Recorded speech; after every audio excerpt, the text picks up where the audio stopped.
that Kenya Kwanza uses its hired majority and passes the bill as it is. We want the people of Kenya to understand. It is the Kenya Kwanza's budget. It will be a Kenya Kwanza strangling Kenyans. We will instruct our members of parliament to have nothing to do with it. The mischief is hidden everywhere across the bill, but we will highlight a few. 1. Turnover tax. Currently, turnover tax, that is, tax based on sales, is applicable on sales worth 1 million Kenya shillings and above, and it stands at 1%. Now, Kenya Kwanza wants this tax applied on sales from as low as 500,000 Kenya shillings. The tax is being raised from 1% to 3%. The taxation will be pegged on gross sales, whether the seller makes profit or not. The biggest casualties here will be small, medium, and medium-sized businesses. Those businesses are the heart of the hustler nation. They are struggling. The same businesses are already being taxed by counties. Our stand is that this tax should remain at 1% and should be applicable on sales of 1 million shillings and above. 2. Income tax adjustment. About 4 things currently stand out in a payslip of a typical employee in Kenya, whether in the public or private sector. There has been no pay increase in the last 5 or more years. At least a quarter, sometimes up to half of the salary, is consumed by taxes. Much of the salary is consumed by all sorts of loans. Much of the salary goes into the funding dead institutions like NSSF and NHIF, which in the end do not serve the needs of the employee. Now, unilaterally, Kenya Kwanza wants to raise the taxes from the current 30% to 35% on those earning 500,000 shillings and above. Direct taxation as a means of raising money usually has unintended consequences. The shock will be felt down the chain. Typically, a single payslip supports entire villages and communities in Kenya.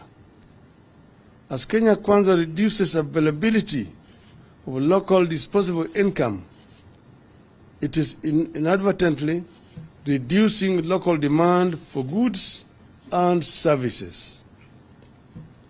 It leads to more unemployment and more desperation.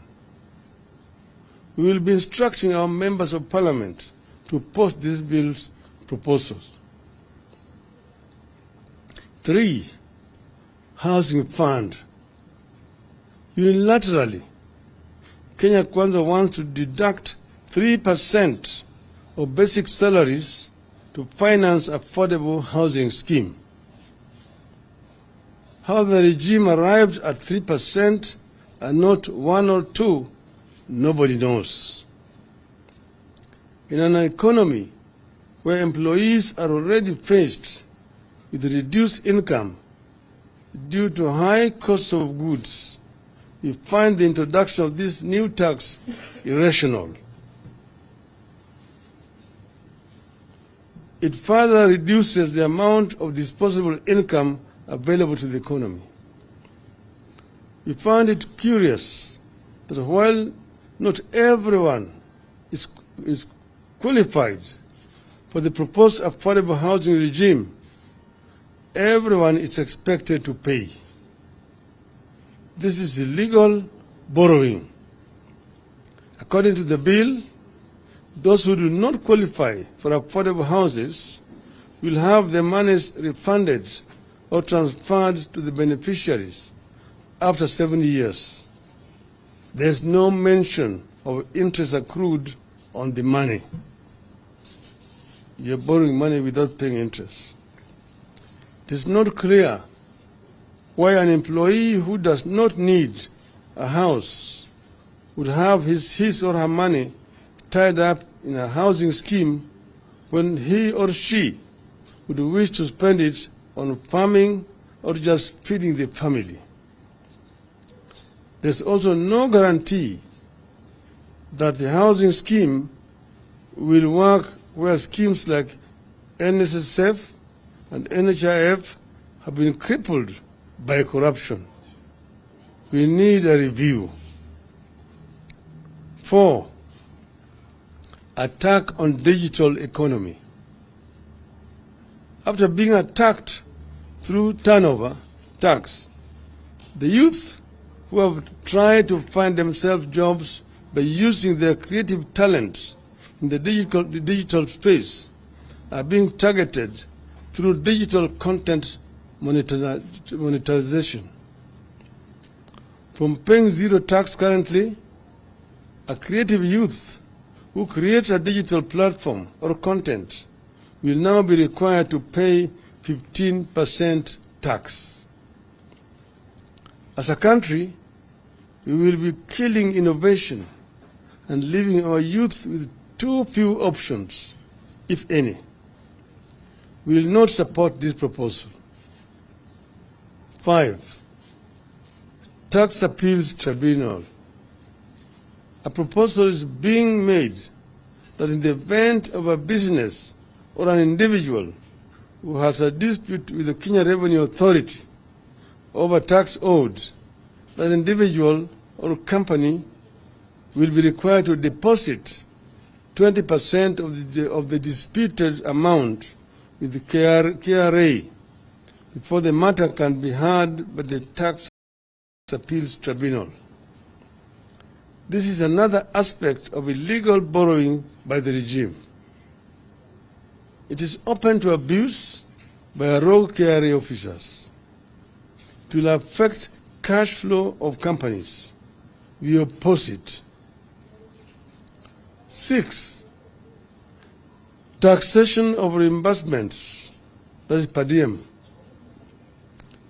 Out of the blues, Kenya Kwanza wants to tax money paid to officers on duty at 30%. How then do those officers meet their expenses? Since when did reimbursements get to be treated as income? We find this requirement extremely punitive. We oppose it. We've known that this per diem was being paid by people to be spent to defray expenses wherever they are traveling.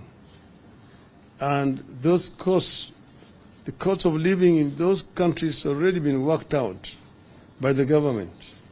If you are taxing it, you are therefore subjecting these officers to suffering wherever they travel. 7, taxing trade associations. After taxing traders, Kenya Kwanza want to follow them and tax their associations.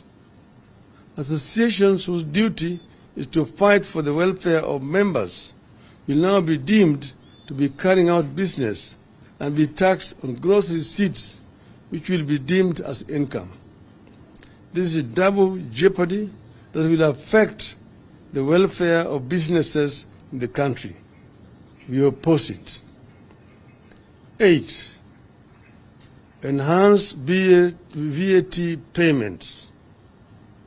Buried in this bill are proposals to remove from zero rating to tax-exempt pharmaceutical products, agricultural pest products, and even fertilizers. Maize flour, cassava flour, and a number of other types of flours are being moved from zero rating. transportation of sugarcane to factories will now attract VAT. The VAT measures proposed by the bill effectively raise the cost of medicines, healthcare, and food, including that of locally produced sugar. It goes against Kenya Kwanza's often stated pledge to subsidize production. We object. 9. Enhanced excise duty on imported cement.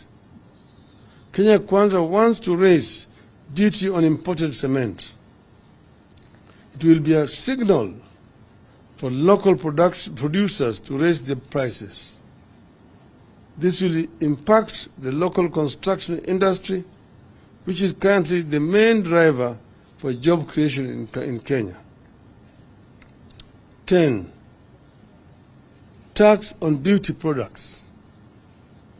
Kenya Kwanza wants to treat beauty as a luxury.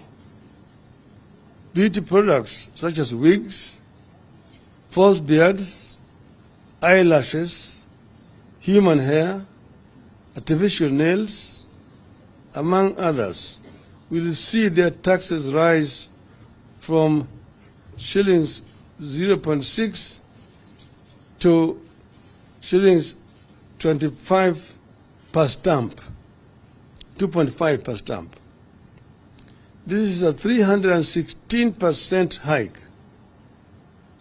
Like digital economy, the beauty industry has become a major employer, particularly of our youth and women who have been unable to find work elsewhere. This is a home to hustlers. Now Kenya Kwanza is going after their earnings. We disagree. Ladies and gentlemen, Kenyans cannot be taxed to the bone just because of Kenya Kwanza's internal weaknesses. Rather than increase taxes, the regime must undertake the following. 1. An immediate stoppage of non-essential government expenditures, including the appointment of chief administrative officers. 2.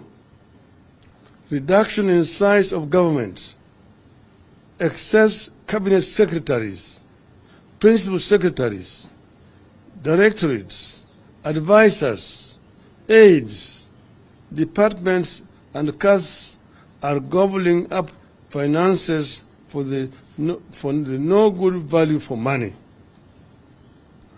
3.